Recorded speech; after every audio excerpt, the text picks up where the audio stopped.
Bueno, muy buenos días a todos. Gracias por la asistencia en un sábado de puente.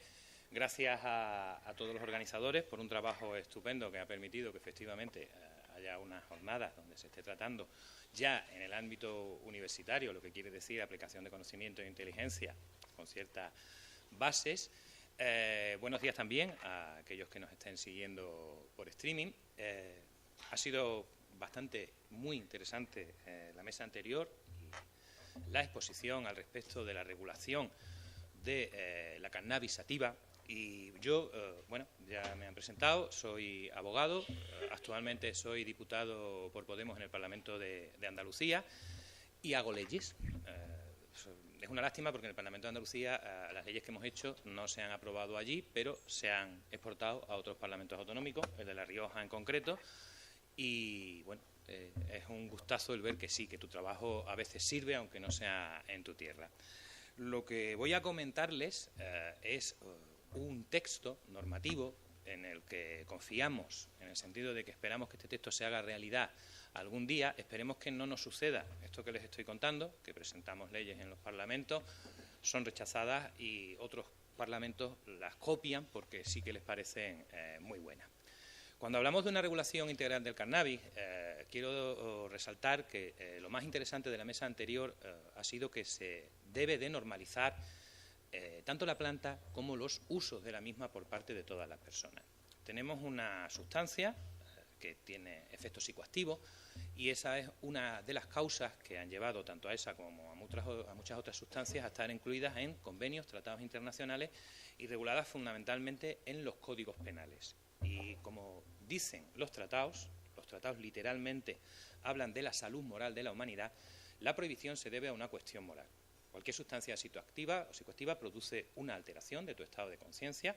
Muchísimos productos lo producen. Es más, la industria médica y farmacéutica tiene atontada aproximadamente el 15-20% de la población mundial a base de psicofármacos para controlar la ansiedad y los diversos estados mentales en los que se encuentra la población debido a ritmo de vida o debido a un sistema vital que agobia a mucha gente. Es absurdo que en un siglo como ha sido el siglo XX y el siglo XXI todavía con más fuerza, donde se han expandido las libertades individuales y los derechos fundamentales de los ciudadanos, los estados y las normas, los ordenamientos jurídicos pretendan meterse en la regulación de cuestiones plenamente personales. Es decir, en decirte qué estado de conciencia puedes tener y si puedes alterar tu visión del mundo. ¿Por qué? Porque eso significa que en realidad te están imponiendo una sola visión, la de la normalidad ordinaria. Pero hay que recordar que un simple café puede alterar tu estado de ánimo. Sin mucha más introducción al respecto de qué se va a exponer aquí, quiero deciros también que a mí me tachan de radical desde el punto de vista jurídico y me han llegado a llamar hasta terrorista administrativos por algunas de las propuestas que hago. Y es cierto, recuerdo un congreso en Cádiz, municipalista, sobre la administración económica de los ayuntamientos, donde se discutía el problema del IBI y la Iglesia, que extendía el hecho de que hubiera una capilla en un edificio a todo el edificio en cuanto a la exención del pago de tributos sobre los bienes inmuebles urbanos. Y claro, yo planteaba que ni siquiera había que hacer la restricción del impuesto a la zona de culto, sino que los impuestos los pagaba todo Dios y eso incluía a Dios también, y que no se debía de permitir ninguna exención por ninguna cuestión de carácter moral o religioso. Bueno, pues el planteamiento de esta norma es el mismo. Hay un giro radical en la visión del asunto y, teniendo en cuenta las circunstancias internacionales, se trata de una propuesta que yo considero personalmente, como analista jurídico, como la más avanzada posible en el panorama internacional, como la más avanzada posible dentro de nuestro ordenamiento jurídico y, sobre todo, como la que trata de aprovechar todas las circunstancias favorables que se dan en nuestro país. Como se ha comentado en las jornadas del Congreso de los Diputados de hace 2 semanas, una vez que los Estados Unidos, que son la potencia cultural y económica que domina el mundo, ha abierto la puerta a la regulación, el problema no es si es posible o no, sino cuándo va a suceder y de qué manera va a suceder. Observando las distintas leyes que están en vigor, los dos promotores principales desde el punto de vista internacional fueron Uruguay, que reguló el consumo con carácter recreativo o lúdico, pero desde una perspectiva prohibicionista y sobre todo tratando de evitar que Uruguay se convirtiera en un polo de atracción de los ciudadanos y ciudadanas argentinas, y reguló el asunto de tal manera que el consumidor era un sujeto sometido a la supervisión del Ministerio de Interior, al que se le suministraba la sustancia a través del Ministerio de Sanidad, a través de las farmacias, etcétera, etcétera. Los colombianos directamente han regulado la cuestión desde el punto de vista medicinal, intentando potenciar una industria farmacéutica y de investigación clínica que trate de parar el problema que ellos tienen con otras de las sustancias prohibidas, como es la cocaína, y donde debemos fijarnos, en realidad, porque sí hay regulaciones integrales, es en la de los Estados federados norteamericanos. 36 estados regulan esta materia en cuanto a los usos y fines medicinales y van a ser cerca de una decena, en breve, los que la regulan también con usos recreativos, siendo Arizona, Colorado, Oregón y California los principales puntos de referencia en cuanto a la regulación. Finalmente, el hecho, desde el punto de vista de la política internacional, importantísimo de la regulación canadiense, puesto que es uno de los países pertenecientes al G7, que ha regulado la materia, ha regulado sobre todo desde el punto de vista del consumo recreativo, sin ninguna cortapisa, y a pesar de todo, yo quiero advertirles que todas estas leyes tienen puntos débiles. Algunas son muy complicadas, otras son extremadamente prohibicionistas, aunque parezca que no, en cuanto a la regulación. Y, por ejemplo, la ley canadiense, pues prácticamente hay artículos que lo que van es eximiendo de pena, con referencia al Código Penal, en cuanto a determinados usos. Tienen ustedes la ley, supongo que a algunos se les ha repartido. Y, Germán, por favor, vamos a entrar directamente en el análisis de esta norma que queremos plantear como futuro o posible texto, de tal manera que sea asumible tanto por todos los consumidores de cannabis como por aquella enorme parte de la sociedad que no consume. ¿Qué trata de hacer la ley? Bueno, pues satisfacer los intereses de todos. Las leyes son textos normativos que tratan de ordenar conflictos o resolver conflictos o regular una determinada actividad de los seres humanos de manera que no cause problemas. Es fundamental comprobar cómo en estos momentos 1.000 plantas en España pues pueden ocasionarle al Estado unos gastos mínimos de hasta 20.000 euros cuando te pones a comprobar el coste de una actuación policial, el traslado al Ministerio Fiscal y el esfuerzo y las horas que echan, el correspondiente tribunal y finalmente si te mandan a prisión pues el coste de los servicios penitenciarios, ¿no? Para cumplir condenas que oscilan entre los 2 años y medio, 3 años, hasta los 9, 10 años en algunas ocasiones, más todo el esfuerzo que se utiliza para perseguir el blanqueo de capitales derivados de una sustancia que, como todas las prohibidas, son de una producción o un coste baratísimo y con unos rendimientos en los que influye de manera determinante la prohibición normativa exagerado. Esas mismas 1.000 plantas, ahora mismo en Colorado, en vez de suponerle al Estado y a la sociedad un gasto de 20.000 euros, pueden llegar a rentarle más de 20.000 dólares en tributo, en generación de empleo, tanto directo como indirecto, y en un montón de beneficios sociales que se incardinan, sobre todo, fundamentalmente, en la excusa legal para regular esto tal y como está hasta ahora, que es la salud pública. Todas las normas se basan, como digo, en que los tratados internacionales en el siglo XX trataron de controlar y supervisar la salud pública, la salud física y la salud moral de la humanidad.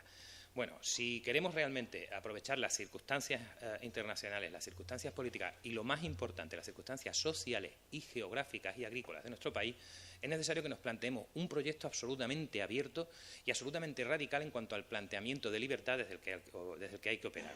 Observamos, por ejemplo, cómo los canadienses están teniendo y van a tener problemas para producir las cantidades suficientes para que su población pueda abastecerse, puesto que tienen un clima que es absolutamente imposible de combinar con el cultivo de esta planta, que generalmente crece en exteriores y que necesita agua y un clima cálido, por decirlo de alguna manera.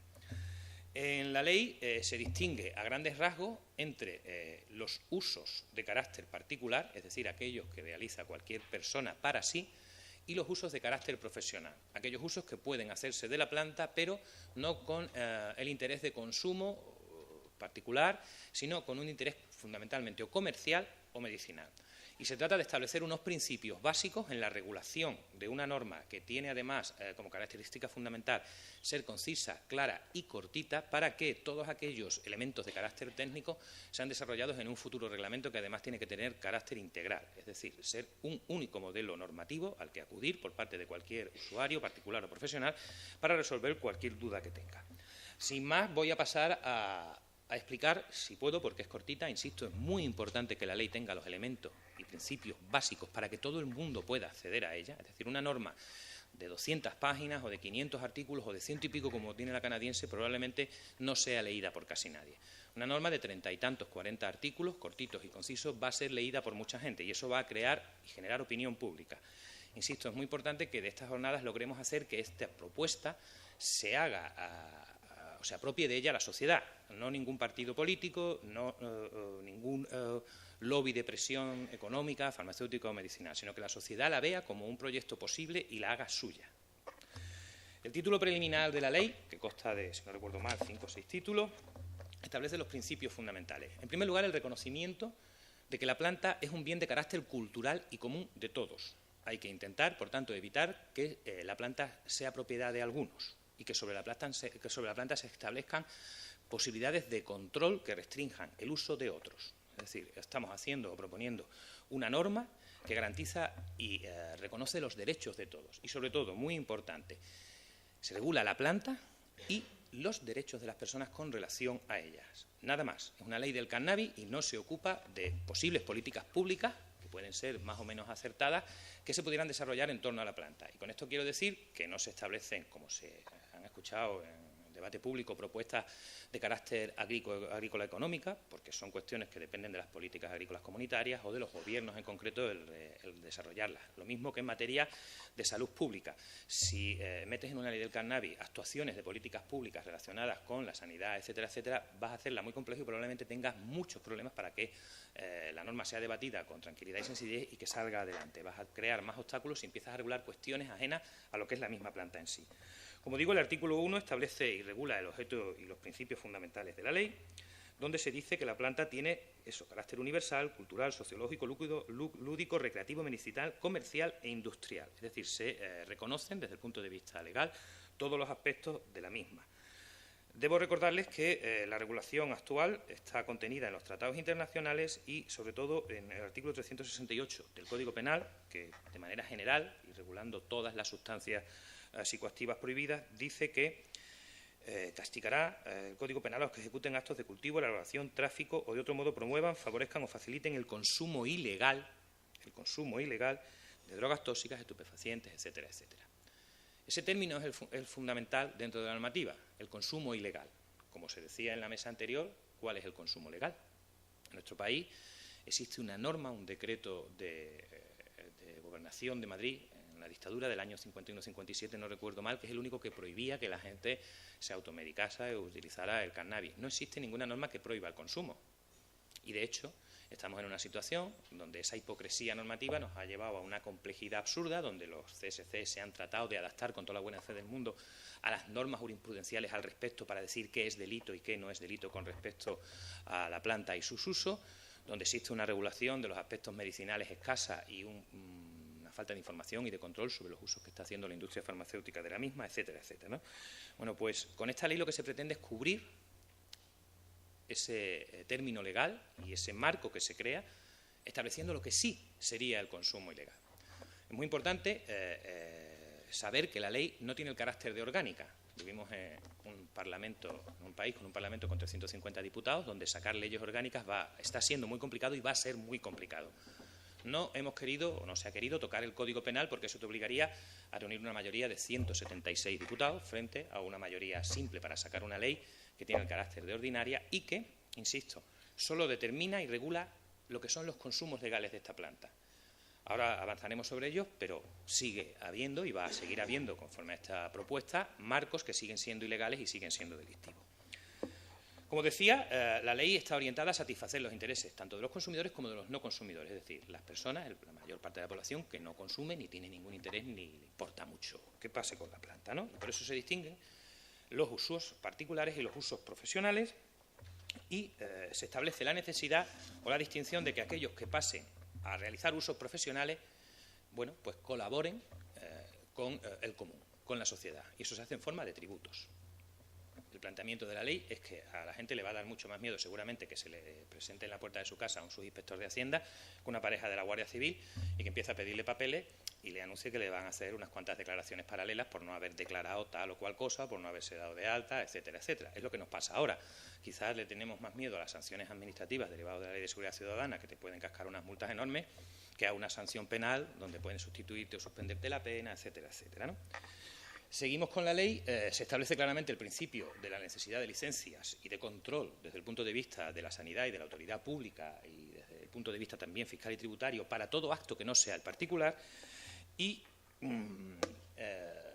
bueno, establecido ese principio, se establece una presunción fundamental, donde ha habido bueno, bastantes discusiones en torno a la elaboración sobre qué hacer y cómo limitar y diferenciar entre ese ámbito particular donde el Estado no va a entrar y va a permitir al usuario el autocultivo y la producción de aquella cantidad de sustancias que considere necesaria, y aquel punto donde el Estado sí va a entrar para exigir sobre todo esa colaboración necesaria con el bien común en forma de tributo y sobre todo esa necesidad de control, porque estamos hablando, insisto, de una cosa que se consume y afecta en teoría a la salud de los usuarios, esos controles sanitarios mínimos. Ha habido polémicas recientes en torno al número de plantas. Bueno, según lo profesional, y ahora no en el sentido económico, sino en el sentido agrícola o como biólogo o fitosanitario que sea uno, pues puede conseguir que la planta produzca más o menos. Y según la suerte que tengas en una u otra cosecha, pues la planta te puede dar un nivel de producción mayor o menor. Se pensó en establecer al principio, como han hecho otros países, un límite claro, sencillo, para dar seguridad jurídica en cuanto a la posibilidad de autocultivo. Pero finalmente, teniendo en cuenta que estamos introduciendo mucha tecnología, o se está introduciendo mucha tecnología en esta ley para los controles tributarios, fiscales y desde el punto de vista de la autoridad pública, se ha optado por hacer algo más sencillo. En vez de poner el número de plantas, donde un inspector de Hacienda tendría que entrar en tu casa o en tu patio o en tu huerto y ponerse a contar las cepas que hay, se opta por algo que es muy fácil de medir, que es la volumetría de la fronda o el follaje que desarrollen las especies vegetales. ¿Por qué? Porque actualmente, por ejemplo, en materia de urbanismo ya y en materia de las IPAC también se están abandonando los controles aéreos por helicóptero que exigían fotografías verticales a luz del mediodía para que no hubiera proyección de sombra, y se están utilizando drones, mucho más baratos, económicos y sobre todo pueden captar con las cámaras mucha más información. Entonces, se opta por introducir un límite de 20 metros cúbicos de volumen en cultivo exterior. Hacemos una importante diferencia en esta ley, el cultivo exterior y el interior. Esos 20 metros de volumen son fácilmente medibles por un dron o por cualquier autoridad pública que requiriese entrar en tu casa para hacer una inspección y control. Y, bueno, consideramos, como se ha dicho antes, que es un volumen suficiente para cualquier consumidor.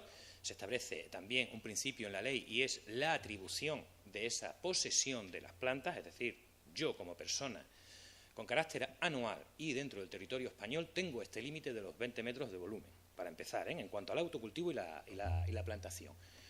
Viendo lo que está sucediendo en el ámbito internacional, el enorme desarrollo tecnológico que se ha producido gracias a la planta en materia agrícola, se opta también en esta ley, y dadas las circunstancias, insisto, sociopolíticas, agrícolas y sobre todo climáticas de nuestro país, por imponer ciertas restricciones en cuanto al cultivo interior. Y en vez de también poner un número de plantas determinado para el cultivo indoor o un número de metros, se opta sobre todo por evitar la tremenda huella ecológica que exige el cultivo con técnicas de interior, y se pone el límite de 1.200 vatios, que también son fácilmente comprobables por parte de la autoridad pública si hubiera que hacer controles de carácter general, ¿no? Son ambos combinables, es decir, cualquier persona con esta proyección puede tener parte de su cultivo en exteriores y parte del cultivo en interior. Estamos pensando en que efectivamente los consumidores por volumen son mayoritariamente urbanos, sencillamente porque ciudades como Madrid o Barcelona tienen millones de habitantes, pero que todo el mundo tiene conocidos o referencias o algún contacto con la enorme cantidad de municipios y ámbitos rurales que existen en nuestro país, donde cualquiera va a poder tener en el huerto de su tío, de su primo, de su tía del pueblo, pues si te deja, una vez que has normalizado la producción y relación con la planta, pues un número de plantas que te van a autoabastecer y a servir. Eso se combina, este límite legal, es decir, estamos promocionando el autocultivo, sobre todo en exterior, por cuestiones de carácter de eficiencia energética y ecológica, eso se combina con que estamos hablando de una planta que, si lo hace de manera natural, tiene cosechas anuales, con el almacenamiento también que puede acopiar y utilizar desde el punto de vista individual, ¿no? 3.700 y pico gramos de inflorescencias o una cantidad que se acerca a los 1.000 gramos cuando las sustancias han sido procesadas, con carácter anual. ¿Qué quiere decir? Que puedo tener las dos cosas dentro de mi casa.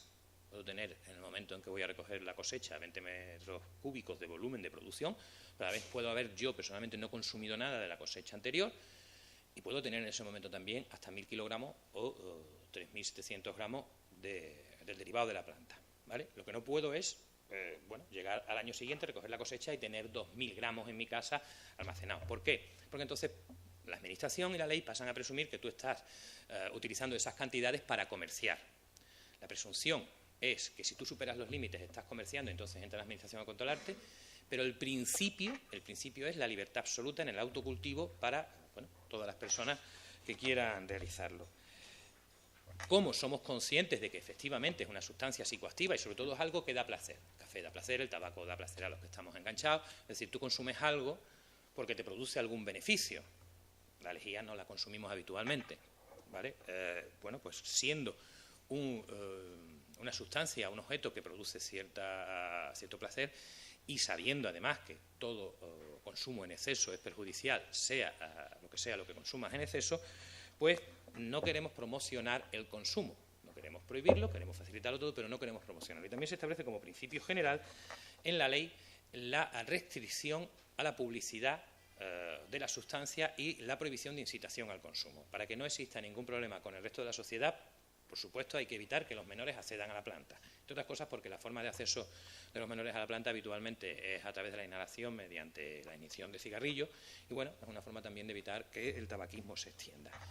Culturalmente nosotros la mezclamos con tabaco aquí porque, aparte de marihuana, pues consumimos también el hachís. En Norteamérica, por ejemplo, se consume de manera mucho más habitual la marihuana sin mezclar con el tabaco, ¿no? Ese es otro de los principios que se establecen en la ley.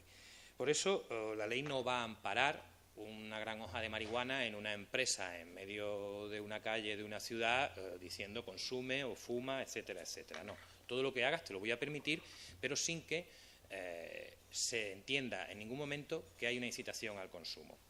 Como hemos dicho, se trata de un texto que regula la planta y por eso hay muchas remisiones normativas a otras leyes que ya regulan los aspectos que queremos que sean abarcados por la misma y no es necesario establecer aquí artículos distintos. Hay una normativa general sobre publicidad y una normativa especial antitabaco para el consumo en lugares públicos, cerrados o no, etcétera, a la que nos remitimos.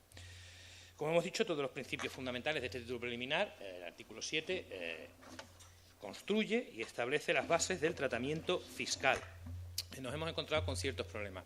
Se trata indudablemente de establecer un impuesto de carácter especial que además te permite destinar las cantidades recaudadas a determinados fines concretos. Pero cuando hemos querido ver las posibilidades de ir imponiéndolo en los distintos momentos o fases de producción, de elaboración, intermediación, etcétera, de los derivados y la planta, nos encontramos con que el Tribunal de Justicia de la Unión Europea recientemente ha dicho que los impuestos especiales deben cargarse sobre el consumidor final y ir junto con el IVA. Yo no soy un especialista en materia tributaria, pero por ahora eso es lo que nos indican y optamos precisamente por crear un impuesto especial que iría dentro de la ley de impuestos especiales, energía, electricidad, tabaco, alcohol, combustibles, etcétera, etcétera, ¿no?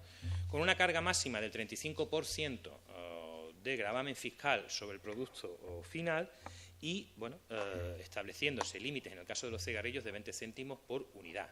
La carga fiscal del tabaco, por ejemplo, supera el 70%. Eso hace que ahora mismo vuelva a haber contrabando de tabaco. Hace poco, por ejemplo, en Andalucía hubo una operación en Jaén y directamente es que incautaron planchas y máquinas de producción que permitían a la empresa sacar 30.000 cajetillas diarias al mercado de contrabando. Tienes un 70% de gravamen, bueno, no somos una sociedad en estos momentos donde nos sobre el dinero y si soy un consumidor de tabaco y me cuesta la cajetilla 5 euros y la tengo a 2 euros en el mercado negro, voy a tirar hacia el mercado negro. Aquí se trata de que la carga fiscal, siendo importante e interesante, no permita nunca la existencia de un mercado negro, porque el acceso desde el punto de vista económico sea posible para todos. Tiene que haber un beneficio social para los no consumidores, que se recauden tributos, cuando se utilice en la planta con usos profesionales y con fines lucrativos, pero no puede llegar la carga fiscal a ser tan alta que tengamos un producto donde el 60, 50, 70% de su coste final sean impuestos. Sería absurdo y volveríamos a una situación que no queremos. En realidad la regulación actual proporciona, como he dicho antes, un negocio enorme, opaco, oscuro, que no beneficia a las arcas públicas de ninguna manera y tratamos de que sea justamente al revés, que haya seguridad, que haya salud pública y que sobre todo haya recaudación tributaria que ahora no existe. Establecidos estos principios, en el título preliminar, insisto, se promueve y se facilita el autocultivo en un país con las condiciones solares, agrícolas, de lluvia, etcétera, perfectas para la planta, y establecidos estos principios de prohibición de la incitación al consumo, restricciones en materia publicitaria y las bases fiscales y la distinción entre qué entiende la ley por lo que es uso particular y qué entiende la ley que a partir de tales cantidades o límites va a ser uso o profesional, bueno, pues se desarrollan los derechos de los particulares en el título primero, ¿no? Este título primero regula los usos particulares generales y, por supuesto, incluyen todos aquellos que son ordinariamente de consumo, pero también el transporte, el depósito, el almacenamiento y el consumo compartido. La investigación posible por parte de los particulares cuando no tenga fines lucrativos o industriales, y simplemente se hace una remisión a el resto de los artículos de la ley que van estableciendo las limitaciones. Tenemos una limitación de volumen, de espacio, de almacenamiento y una limitación desde el punto de vista temporal en cuanto a las referencias legales al año, por aquello de hacer coincidir tanto el periodo agrícola con los periodos fiscales, y al ámbito territorial en donde puede aplicarse una ley en España, que es el territorio español, evidentemente, ¿no?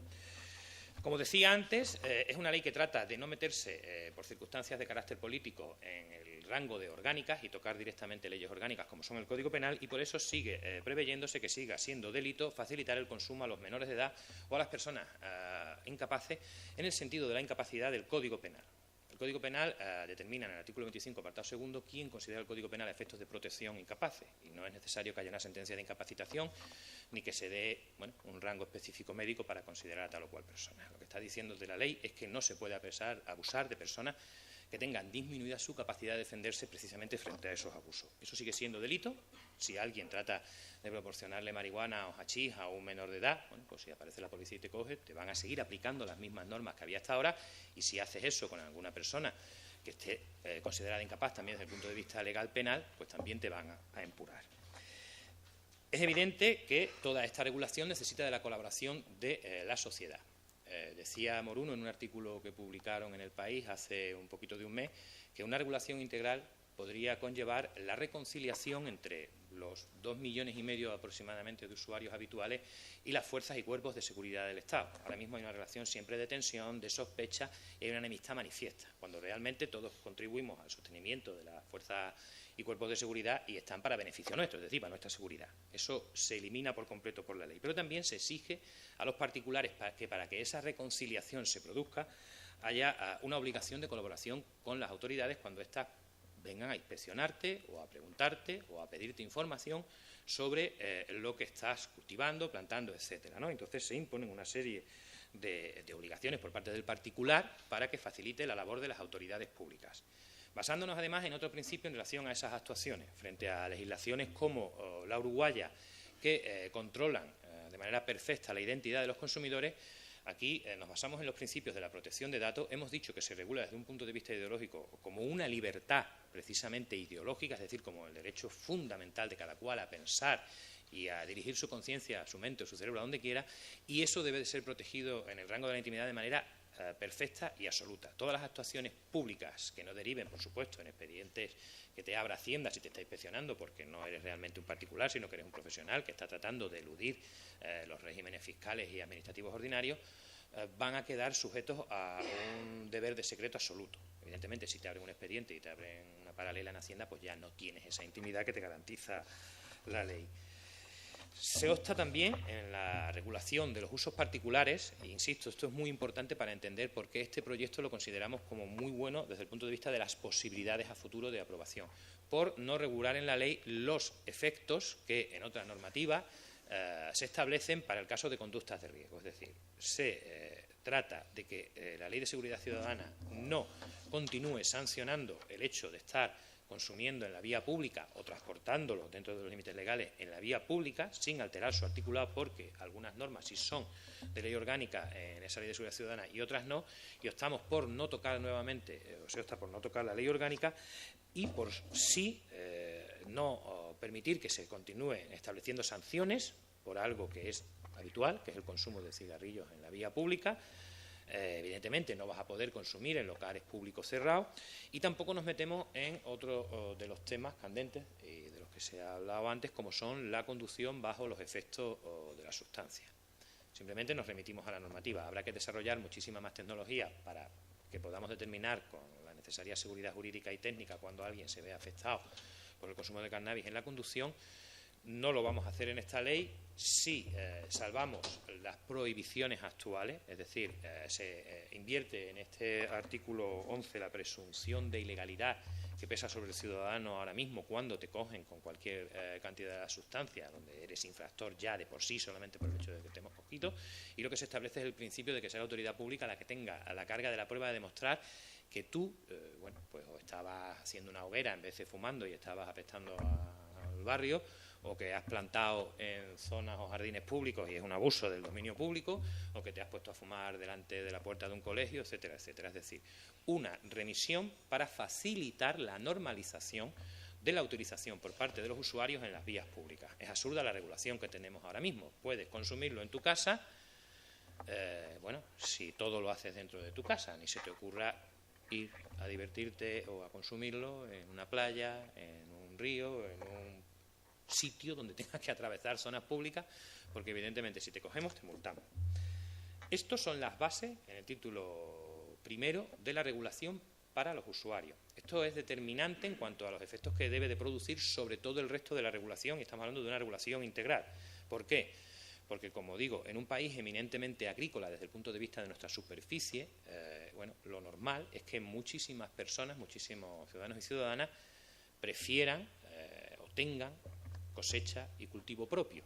Y eso va a determinar cómo va a funcionar el resto de la ley que regula las actividades de carácter lucrativo o medicinal. Sujetándote a estos principios, lo que estamos es normalizando el producto de manera radical. No nos andamos con medias tintas. Insisto, las regulaciones que hay hasta ahora, Uruguay, Colombia o Canadá, como países de peso internacional, o en algunos estados norteamericanos, la regulan desde el punto de vista de la prohibición. No se parte de la prohibición. La prohibición ha sido un error de varias décadas. Durante siglos no ha habido una regulación prohibicionista y no existe una gran literatura acerca de los problemas que haya dado la cannabis sativa para la humanidad.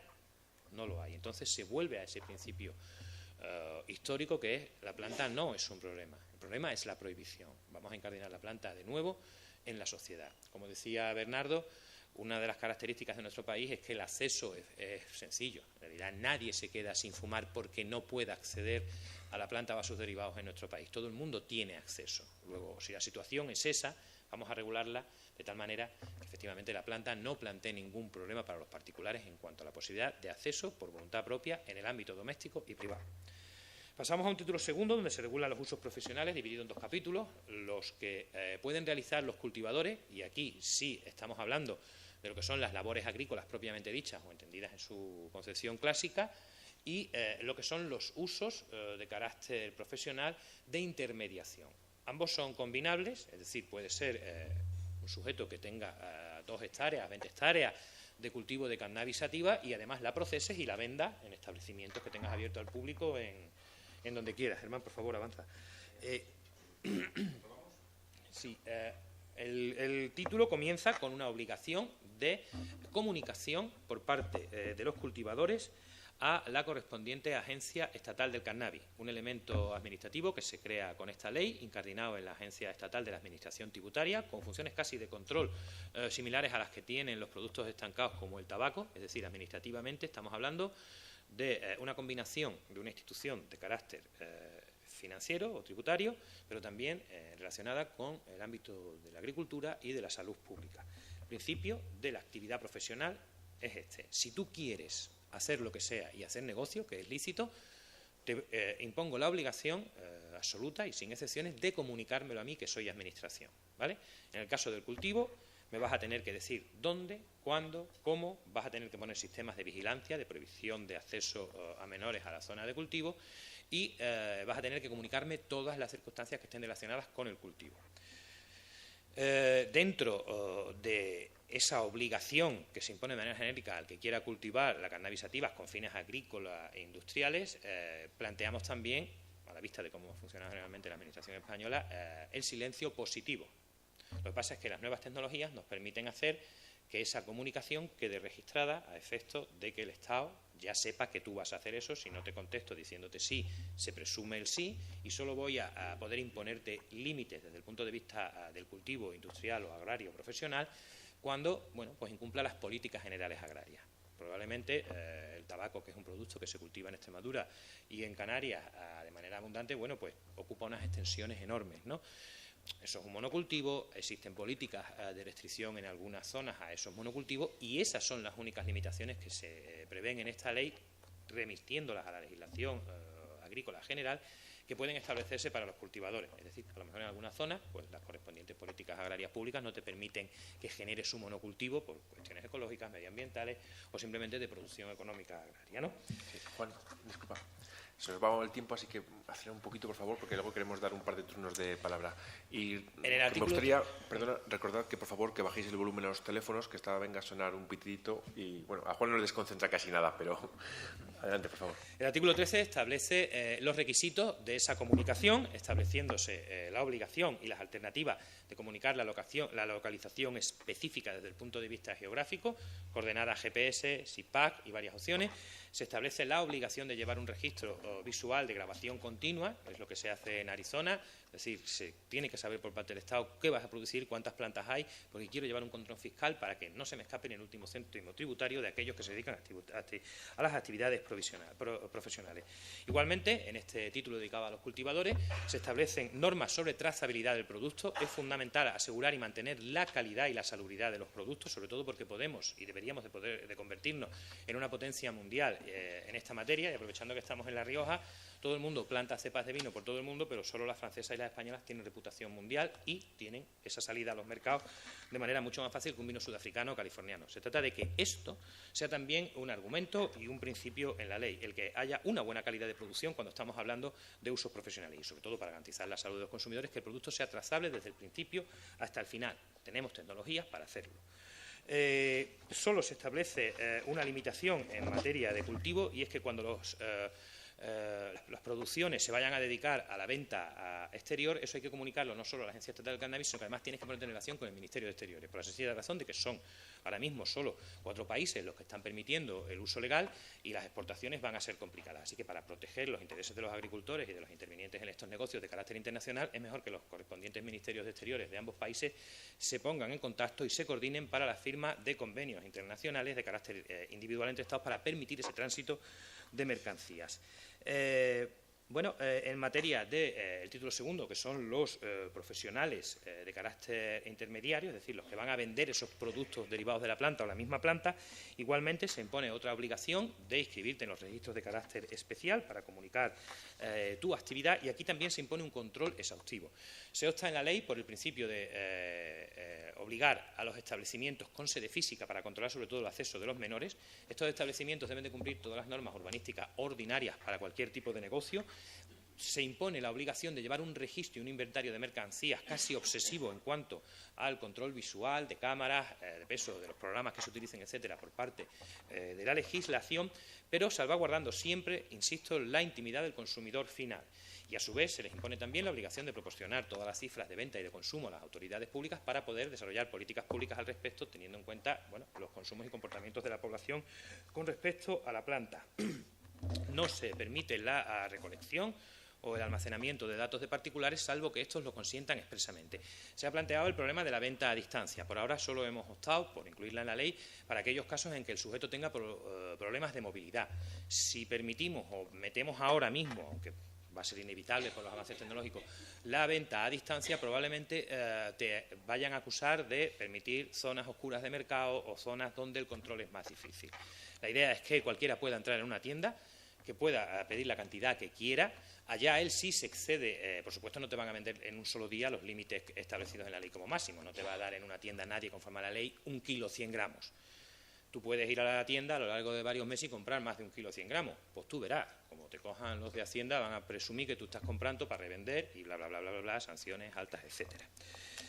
Bueno, hay un problema que hemos también tratado de resolver en la ley de manera muy sencillita, y es que si se desarrolla, como está previsto, la correspondiente industria lucrativa en torno a la planta, los registros obligan, por supuesto, a las empresas físicas, a las personas jurídicas y a las empresas personas a registrarse y a darse de alta, pero probablemente necesites ayuda, ¿no? Y se ha establecido una normativa especial para las personas que trabajen en este ámbito. Y esa normativa especial incluye que, para que te dé las licencias y permisos y no tenga ningún problema en el desarrollo de tu actividad, necesitas las altas en seguridad social y toda la regulación de los derechos laborales de los trabajadores cumplida de manera exacta y perfecta, para que no tengas ningún problema. Se establecen también normas al respecto del transporte, el único momento donde no va a haber un control tributario exacto de qué está pasando con las sustancias, la planta y sus derivados.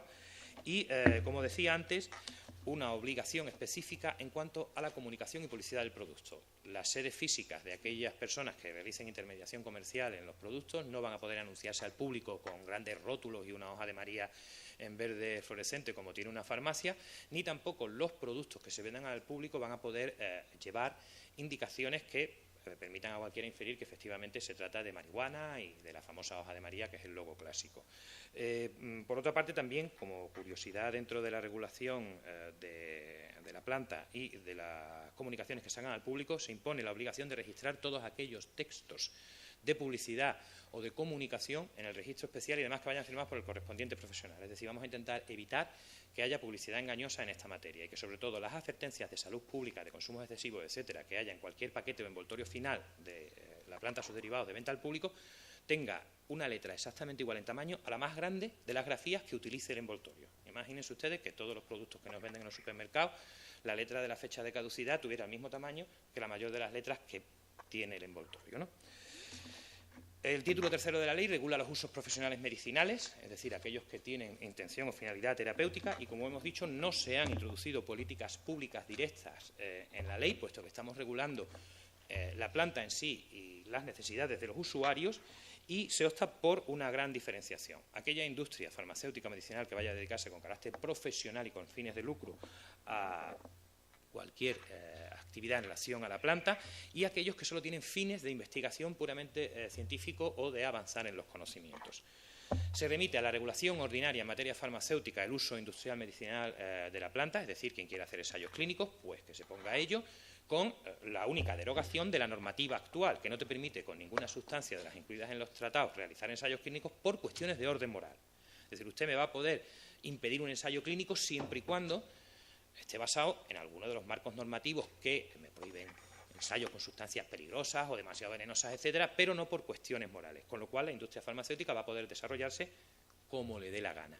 Ahora bien, va a tener que competir entre ellas, porque otra de las innovaciones que se introducen en la ley es la prohibición de patentes medicinales al respecto de lo que suceda con la planta. Se respetan las actuales, que caducarán en 20 años, pero al ser un producto que hasta ahora es ilegal, en general no contravienes en teoría ningún tratado por decir que no aceptas patentes medicinales en esta materia. Bueno, el caso de la hepatitis ha sido espeluznante en nuestro país y es la demostración de que una mala regulación de las propiedades industriales puede hacerle perder a alguien la vida, y lo que nos ha hecho esa empresa, literalmente algunas administraciones, es decirnos la bolsa a la vida. Vamos a intentar unas políticas nuevas, y eso es lo que trata de hacer la ley, en este marco, con un producto que tiene la ventaja de que puede cultivarse por cualquiera, del que tienen muchos conocimientos ya muchísimos profesionales del campo de la salud, del campo de la biología, del campo de la agricultura, etcétera, para que además toda esa generación de datos sea obligatorio suministrar al Ministerio de Sanidad y que esté fácilmente accesible para todos los ciudadanos y para todos los profesionales. Evidentemente, el tratamiento tributario de las sustancias y sus derivados cuando entramos en el marco de la salud y el marco de la medicina es totalmente distinto. Esto va a permitir, tanto a los laboratorios, investigar y hacer ensayos clínicos para los que solo ellos, por el número de personas que intervienen y la logística que hay que montar y tal, tienen capacidad. Lamentablemente eso existe y ya está ahí, no lo vamos a restringir, pero sí vamos a permitir la pequeña investigación también. Es decir, aunque esto pueda parecer en principio peligroso, lo remitimos nuevamente a la normativa general sobre investigación médica, pero cualquier médico de pueblo donde tuviera una serie de pacientes a los que él considera que le podría causar algún beneficio el uso de la planta o sus derivados, pues si quiere realizar cualquier tipo de investigación solo va a tener que someterse a los protocolos generales y comunicarlo al Ministerio de Sanidad. En materia de investigación científica, el principio general es la transparencia y la publicación, para conocimiento de todos, de todo aquello que se haga, y una regulación ordinaria, una vez que destruimos los marcos morales, para que la industria compita y ponga a disposición de todos los usuarios todas las modalidades de medicamentos que ellos consideren. Si eso no sucede, la puerta queda abierta para que los particulares y, a título individual, todos los profesionales puedan también desarrollar actividad de investigación y médica en relación a la sustancia.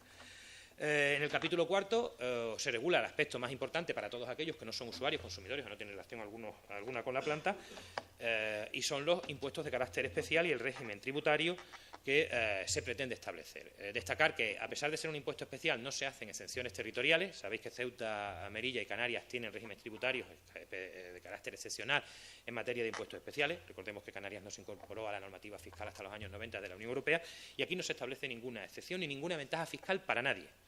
Para nadie. Es decir, ni para las empresas ni para los particulares. No va a haber o no se van a permitir, según la proposición o la propuesta de ley, ninguna ventaja fiscal para nadie que intervenga en toda la producción, tráfico, generación, venta, etcétera, de lo relacionado con el cannabis. Como les decía al principio, los impuestos especiales van a cargarse sobre el consumidor final, las empresas van a pagar su impuesto de sociedades, insisto, sin exención de ningún tipo, y los particulares que se dediquen a ello de manera individual pues pagarán su IRPF en cuanto a la riqueza que generen. Se cumplen, por tanto, las reglas fiscales ordinarias y tampoco se realizan políticas de carácter público, financiero, tributaria utilizando la planta.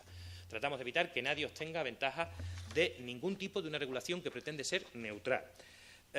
Bueno, como dije antes, una carga máxima de 35% sobre el precio de venta final, al que habrá que añadirle naturalmente el IVA en el caso de los usos comerciales, una carga específica en el caso de presentación de cigarrillos de 20 céntimos por cigarrillo y de 10 euros de carácter fiscal sobre el THC en el caso de los usos recreativos o lúdicos. Esto quiere decir sobre el THC puro, no que un frasquito de aceite vaya a llevar una carga de 10 euros si tiene 10 gramos, 10 euros por gramo. No, probablemente contenga un solo gramo de THC punto de vista de análisis químico, y la carga tiene que ir referida a esa cantidad específica, puesto que también en el articulado de la ley se regula detalladamente cómo hay que proporcionar mucha información técnica en cualquier producto que pretenda sacar al mercado. Y se introduce una innovación copiada de la experiencia de las legislaciones norteamericanas, el destino de parte de la recaudación. Insisto, es muy difícil calcular qué se va a recaudar, puesto que si la ley o esta proposición de ley saliera adelante, muchísima gente optaría por el autocultivo y eso puede alterarte en los cálculos. Tendrías que tener la experiencia en marcha desde el punto de vista de la recaudación para ver cuáles son las cifras. También se presupone que el turismo va a dejar mucha recaudación y, bueno, se opta por destinar el 70% de lo recaudado frente a varias posibilidades a una sola, la sanidad. ¿Por qué? Porque es necesario que se consiga también, como decía antes Bernardo, un apoyo social que ahora mismo no tenemos porque el acceso es fácil y no hay un colectivo mayoritario interesado en que saliera esta ley sí o sí. Si tú destinas la recaudación a sanidad, probablemente Marea Blanca apoye esto. Colorado destina los fondos a la restauración y construcción de escuelas públicas. Creo que es Oregón el que los destina al Fondo de Veteranos de Guerra.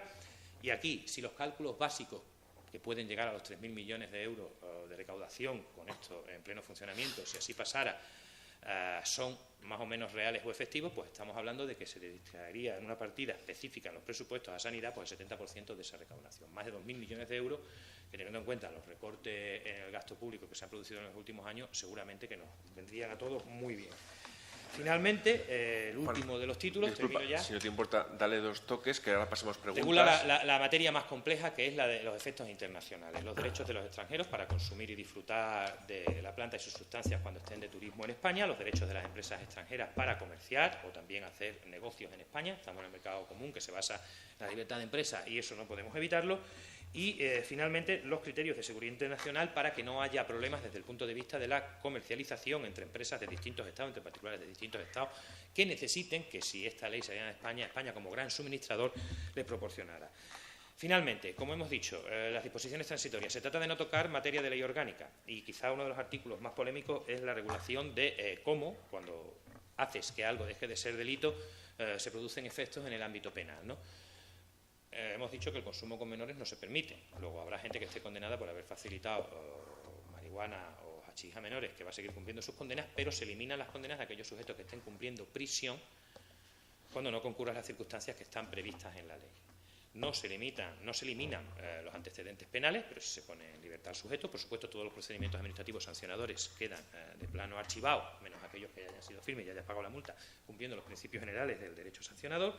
Y se establece también la posibilidad de un régimen de negociación por parte del Ministerio de Exteriores con los diversos estados para preparar la llegada de esta legislación que va a ir avanzando poco a poco por todo el planeta con las diversas administraciones internacionales. Y finalmente, en una disposición adicional final, se trata de regular a través de normas y principios básicos lo que sería la Agencia Estatal del Cannabis, que estaría compuesta por una especie de dirección mancomunada de 5 personas especialistas en los campos de la economía, el derecho, la salud pública, la agricultura y la protección de datos, y la creación de hasta 7 registros de carácter especial para controlar el marco de lo que son las semillas, las empresas, los particulares que se dedican a la medicina, etcétera, etcétera, con la idea de que sea un real decreto por parte del Gobierno el que regule de manera general también cómo debería funcionar esa agencia estatal del cannabis, que debería de estar encadenada, como digo, en la Agencia Estatal de la Administración Tributaria. Y a la vista del tiempo, bueno, pues paro aquí. Tenéis todos la ley. Deberíamos de lograr que este texto bueno, pues tenga mucha difusión, y la idea es sentar ya ese esqueleto, esa estructura básica de algo que no se había hecho hasta ahora, que es, en nuestro país, tener un texto que regulara de manera ambiciosa y de manera integral todo el ciclo de relaciones y usos de la planta. Quiero disculparme, sobre todo ante los clubes sociales de cannabis, los CCS, porque son ellos los que han conseguido, con la actividad de las últimas décadas, que estemos aquí. Son ellos y los usuarios medicinales de la planta los que han ido convenciendo a los políticos en Parlamento Autonómico tras Parlamento Autonómico que el tema acceda a las políticas públicas. Y quiero disculparme porque la regulación en la ley es muy sencilla. Liberamos tanto la planta que en realidad no es necesario que haya normas para los clubes sociales de cannabis. Van a poder asociarse las personas en cualquiera de las formas asociativas ordinarias, van a poder formar comunidades de bienes, de consumo, de plantación, etcétera, cumpliendo preceptos legales básicos. Es decir, la liberamos tanto que no va a haber que recurrir a ninguna forma especial para burlar la ley. No va a ser necesario burlar la ley. Creemos que la ley es buena, que es permisiva, que se adapta al contexto internacional y que desde el punto de vista de las necesidades financieras y tributarias de este país para los próximos años, pues bueno, pues puede ser un marco de salida y de recaudación imprescindible ante el agotamiento de las demás vías fiscales. Juan, muchas gracias. Vamos a dejarles que hagan alguna pregunta, que no van a tener ninguna duda.